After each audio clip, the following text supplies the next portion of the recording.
So my name is Mike Jansen. I'm from a little town north of here in Kendallville, Indiana. Zionsville show has always been an awesome show. It's been going on for years and years and years, and we've been here a number of times with a number of different cars. What we brought today is a 1932 MG M-Type.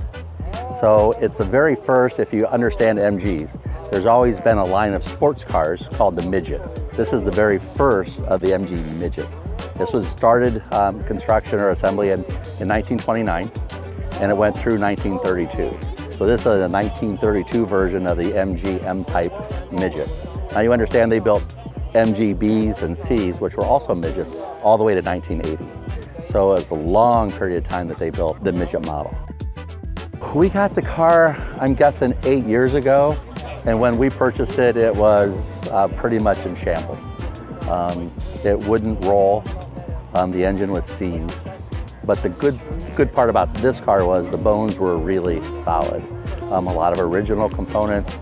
We thought that the tub, the body of the car, which has a wood frame, was in good shape and restorable, but as it turns out, when we started removing the tub from the frame, it just fell apart.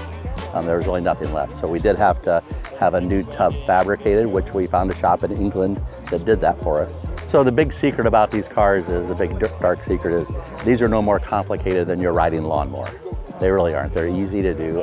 If you're a handyman, there's a lot of things about this car and cars like this that you can tackle yourself, which is what we do. We did most all of the work ourselves, but frankly, we aren't professionals at everything. We don't do paint, right? We stayed away from that. It's an original color. It's called Oxford Blue, and it's one of the many colors you could get out of the MG factory.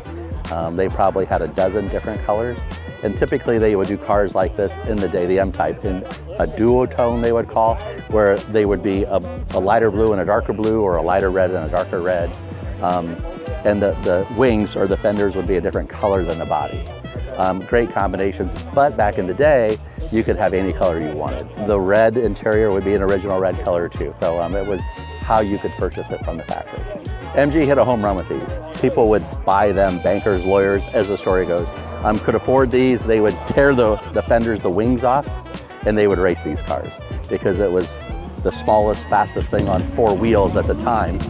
Unless you want to go out and buy a big Bentley, and then sure, you could go 120 miles an hour in a Bentley, but you could buy this for 150, 170 pounds and go 65 miles an hour. And unless you had a motorcycle, you could not do that for that price. They didn't have a lot of circular tracks. Brooklands was a big track that they have over there where they did a lot of trials, and these cars won a lot of trials and set a lot of records. But what they would do instead, since they didn't have a lot of oval tracks, is they would hill climb, because that's what they have in England.